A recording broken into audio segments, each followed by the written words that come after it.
pada kesempatan ini saya ingin membahas mengenai bagaimana keadaan mereka yang telah meninggal. Beberapa orang memiliki pemahaman orang yang telah meninggal, rohnya itu masih ada di sekitar rumah di hari yang ketiga sampai di hari yang ketujuh. Karena itulah diadakan selamatan hari ketiga dan hari ketujuh. Setelah hari ketujuh, maka roh itu akan mencari jalan keluar dari rumah. Dan dari hari ketujuh sampai hari ke-40, dia mencari jalan untuk ke kubur. Tetapi masih juga mengunjungi keluarga, masih bisa mengunjungi keluarga yang hidup. Dan setelah hari yang ke-1000 baru, roh itu tidak lagi bisa mengunjungi orang yang hidup, keluarga yang hidup. Jadi diadakanlah selamatan hari yang ke-1000.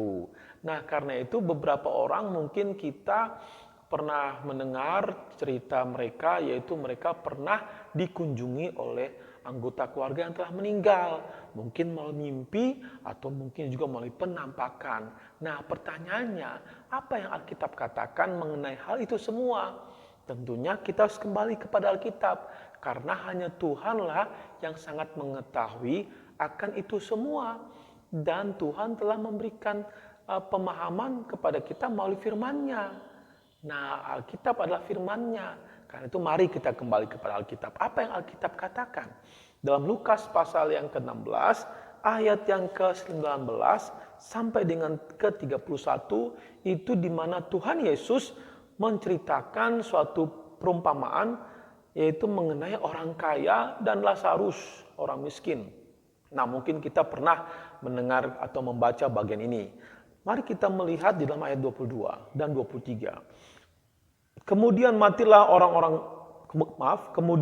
orang miskin itu, lalu dibawa oleh malaikat-malaikat ke pangkuan Abraham. Orang kaya itu juga mati, lalu dikubur. Dan sementara ia menderita sengsara di alam maut. Nah, di dalam ayat 22 dan 23 kita menemukan bahwa orang yang meninggal, tubuhnya memang dikubur. Tetapi rohnya langsung ke dua tempat yang berbeda. Satu ke pangkuan Bapak Abraham, satu ke alam maut. Ya. Jadi tidak dikatakan roh itu masih ada di sekitar keluarga. Tapi langsung roh itu ada di antara dua tempat ini. Pangkuan Bapak Abraham dan alam maut. Nah, kedua tempat ini adalah kedua tempat dalam keadaan yang berbeda. Kita bisa melihat di dalam ayat yang ke-24, bagi orang kaya yang masuk ke alam maut, bagaimana keadaannya. Lalu ia berseru katanya, Bapak Abraham, kasihanilah aku, suruhlah Lazarus supaya ia mencelupkan ujung jarinya ke dalam air dan menyejukkan lidahku, sebab aku sangat kesakitan dalam nyala api itu. Berarti alam maut itu tempat yang sangat menyakitkan dan sangat mengerikan. Begitu ya. Bagaimana dengan di pangkuan Bapak Abraham, yaitu bagi Lazarus tadi, bagaimana keadaannya? Ayat 25. Tetapi Abraham berkata, anak, ingatlah bahwa engkau telah menerima segala yang baik sewaktu hidupmu, sedangkan Lazarus segala yang buruk. Sekarang ia mendapat hiburan dan engkau sangat menderita. Jadi tempat yang berbeda. Tempatnya Lazarus yaitu di pangkuan Bapak Abraham, itu tempat yang menghiburkan. Kalau kita melihat di ayat yang ke-5 dikatakan mendapat hiburan. Gitu. Berarti tempat yang begitu baik. Jadi tempat yang sangat berbeda keadaannya. Di dalam alam maut itu penderitaan.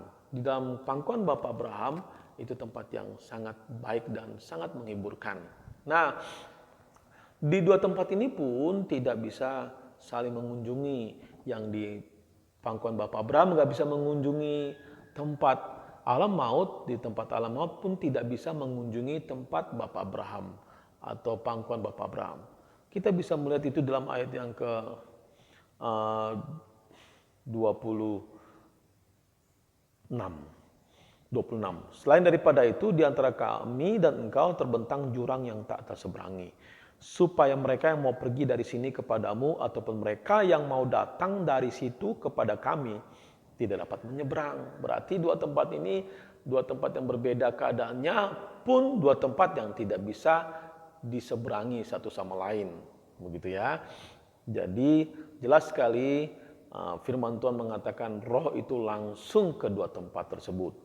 Ya, apakah bisa orang yang meninggal mengunjungi keluarganya yang masih hidup? Kita bisa melihat di dalam ayat yang ke 27, 28 dan 29. Orang kaya ini meminta Abraham untuk mengutus Lazarus yang meninggal itu mengunjungi keluarga orang kaya ini yang masih hidup. Nah, apakah bisa? Kita melihat ayat 27. Kata orang itu, kalau demikian aku minta kepadamu Bapa supaya engkau menyuruh dia, yaitu Lazarus, ke rumah ayahnya. Sebab masih ada 5 orang saudaraku supaya ia memperingatkan mereka dengan sungguh-sungguh agar mereka jangan masuk kelak ke dalam tempat penderitaan ini. Apakah bisa? Jawabnya Abraham ayat 29. Tetapi kata Abraham, ada pada mereka kesaksian Musa dan para nabi. Baiklah mereka mendengarkan kesaksian itu. Jadi Bapak Abraham memberitahu kepada orang kaya itu, gak perlu orang meninggal, karena orang meninggal gak mungkin bisa datang kepada orang hidup. Jadi mereka harus mendengarkan firman Tuhan yang sudah ada pada mereka. Begitu. Jadi tidak bisa orang meninggal mengunjungi orang yang hidup. Ya. Terus bagaimana keadaan kita orang yang percaya Yesus Kristus setelah kita meninggal, atau bagi mereka keluarga kita yang percaya Tuhan Yesus sungguh-sungguh, bagaimana keadaan mereka yang telah meninggal? Kita bisa melihat di dalam 2 Korintus pasal 5 ayat pertama dikatakan gini. Karena kami tahu bahwa jika kemah tempat kediaman kita di bumi ini dibongkar, Allah telah menyediakan suatu tempat kediaman di sorga bagi kita. Suatu tempat kediaman yang kekal, yang tidak dibuat oleh tangan manusia. Ayat yang ke-8. Tetapi hati kami tabah dan terlebih suka kami beralih dari tubuh ini untuk menetap pada Tuhan. Berarti bagi kita yang percaya Tuhan Yesus, kita langsung bersama-sama dengan Tuhan di sorga.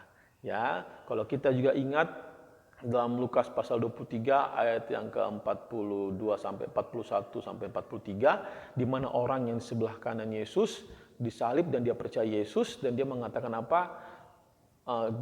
Jika engkau datang sebagai raja, ingatlah akan aku. Dan Yesus mengatakan apa kepada orang tersebut? Hari ini juga engkau akan bersama-sama dengan aku di Firdaus. Berarti bagi kita yang percaya Yesus, maka kita saat ini juga, saat kita meninggal, kita langsung bersama-sama dengan Yesus di sorga.